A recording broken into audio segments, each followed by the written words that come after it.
Welcome back to The Explainer. Today, we're tackling something I know every single modern software organization is wrestling with right now. How in the world do you build and maintain complex AI systems that are lightning fast, but also, actually economically viable at scale? I mean, the AI boom has totally rewired how we build software, absolutely, but it's also thrown a massive wrench into unit economics and system observability. We're going to explore this exact tension today through a really fascinating case study from Chapter 22. It's documented by Kesha Mykhailov, a staff product engineer at Intercom, and it's all about their AI customer service agent, Fin. Now, this isn't just your standard, we found a slow database query and fixed it kind of story. It is a literal masterclass in how true observability goes way beyond just monitoring CPU usage or squashing bugs. We're going to see exactly how combining customer-centric speed signals with business-centric cost signals creates this incredibly empathetic and highly profitable engineering culture. Okay, picture this. You're an engineer at a hugely successful software company. You boot up your operational dashboards and everything looks flawless. I mean, the individual components of your microservices are incredibly fast. Your server memory is rock solid, you're seeing mostly 200 HTTP status codes, and error rates practically zero. By every traditional textbook definition of monitoring, your system is perfectly healthy, flashing bright green. But despite this beautifully pristine dashboard, your support channels are absolutely on fire. Customers are screaming that the system is incredibly slow. And completely unbeknownst to you over in engineering, the finance team is running their quarterly reports, and they are about to discover that the business is quietly bleeding massive amounts of money. So what do you do when the system works perfectly on paper, but the customer and the business are both failing? Well, that massive disconnect is exactly where the Fin engineering team found themselves in early 2025. To figure out how they ended up in that mess, we really have to look at the environment Fin operates in. This isn't some simple standalone app. It's a high-stakes, hyper-paced ecosystem. Fin is built right on top of a massive existing customer communication platform, meaning it ties into thousands of crazy complex custom support workflows. We're talking about hundreds of engineers across 20 different teams, all touching the code base that processes Fin's interactions. They're moving fast, like shipping 100 changes to production every single day fast. And honestly, they were crushing their main efficiency metric. Fin's resolution rate, the percentage of conversations the AI handled without a human, was actually climbing by about 1% every single month. So the AI was getting smarter. But here's the catch. The distributed complexity of all those teams deploying code meant that actually pinpointing latency was a total nightmare. Trying to figure out why one specific user on a random website was waiting 10 seconds for an answer? Almost impossible. So when those customer complaints about slowness hit, the engineers did what engineers do. They jumped right in. Optimization PRs were flying everywhere, trying to speed up databases and tighten up the code. But they were operating on a really fundamental misunderstanding of where the time was actually going. When we think about a distributed trace, our brains love order, right? We naturally picture this neat, sequential timeline. User asks a question, transaction 1 does its thing, securely hands off to transaction 2, which finishes up and hands to transaction 3, all the way until the AI replies. It's a really comforting way to view serial processing. But in the world of hyperscaled modern apps, it's completely false. The reality is so much messier. Modern AI architectures absolutely do not wait in a neat little line. The work the AI agent is doing doesn't magically align with those underlying microservice transactions. It is concurrent, it's chaotic, and background tasks are overlapping constantly.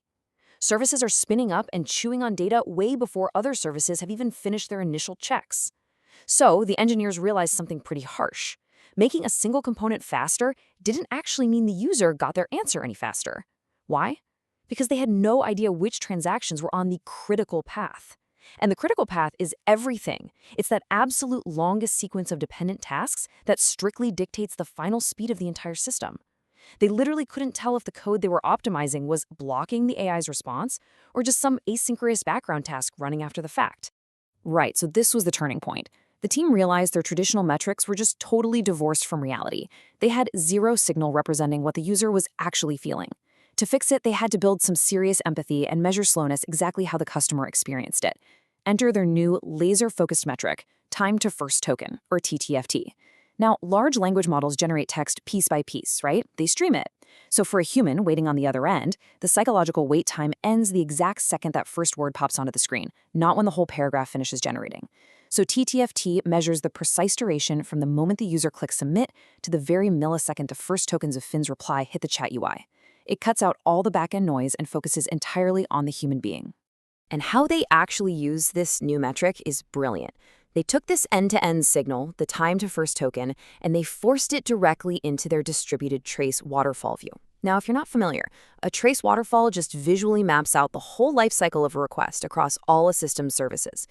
Injecting TTFT right into that view was basically like flicking on a massive floodlight in a pitch-black room. Instead of squinting at isolated execution times and trying to guess the user impact, engineers could finally see the total, unbroken block of time the customer spent waiting. They finally stopped looking at individual trees and saw the whole forest.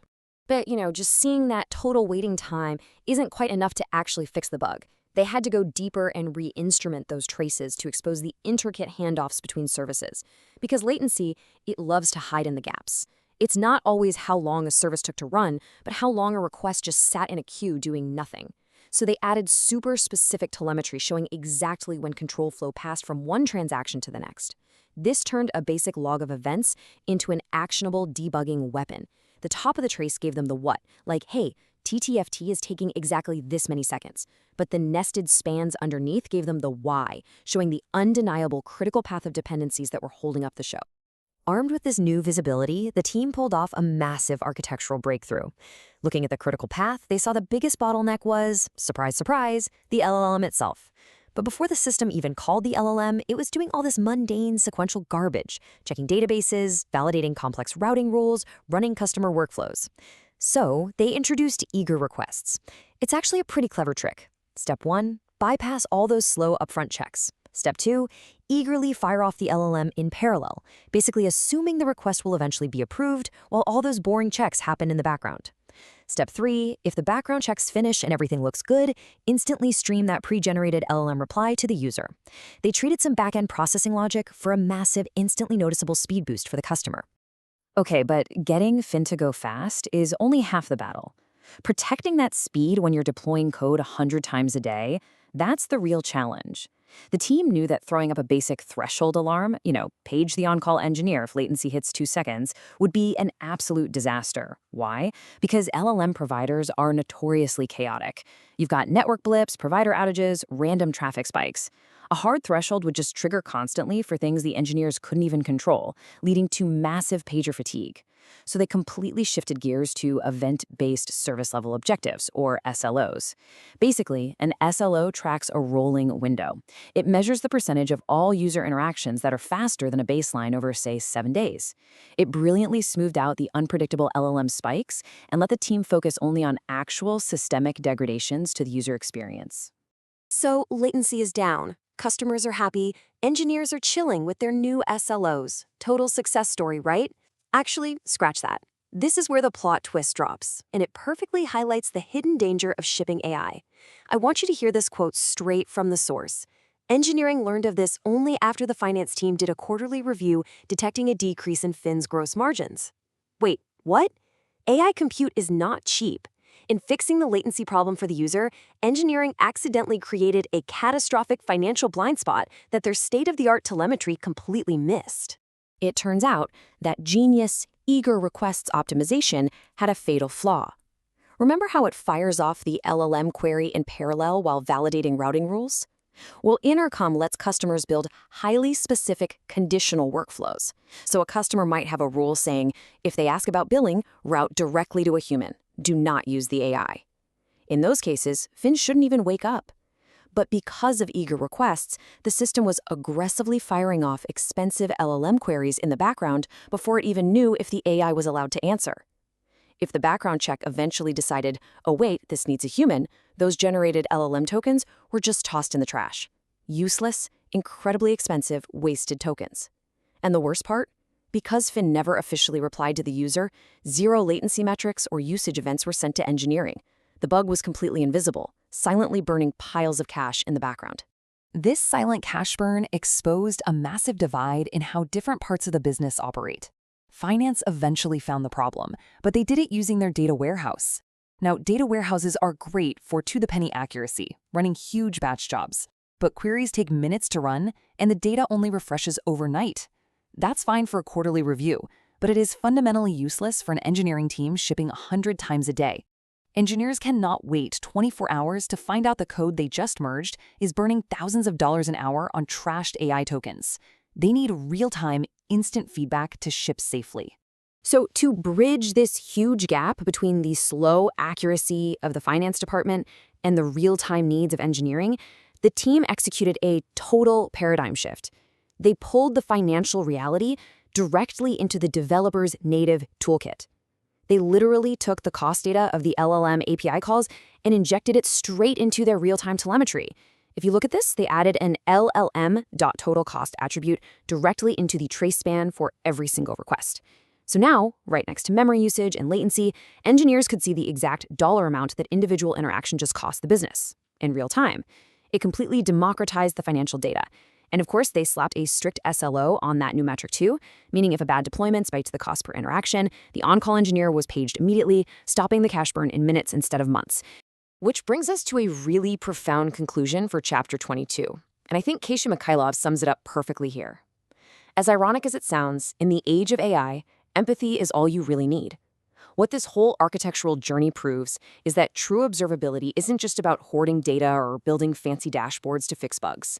It's about empathy. By surfacing the time to first token, the team built deep empathy for the very human frustration of waiting. And by putting LM.total_cost straight into the traces, they built empathy for the business's bottom line. The telemetry stopped being just cold numbers. It became this vital bridge connecting technical intent directly to both human and financial realities. So I want to leave you with a question to chew on as we wrap up this explainer. Look at your own systems. Look at your dashboards. How connected is your engineering telemetry to your customer's actual felt experience and your business's bottom line? If you're just measuring standard component uptime or basic error rates, you might be missing the whole picture. You could have perfectly green dashboards while your customers are furious at a loading screen and your company is silently wasting a fortune. The goal of modern engineering is to build observability that acts as a flawless, real-time feedback loop. It's the only way to move fast, leverage AI, and never fly blind. Thanks for joining me on this deep dive into Fin's architecture, and I really hope it sparks some new ideas for how you instrument your own applications. See you next time.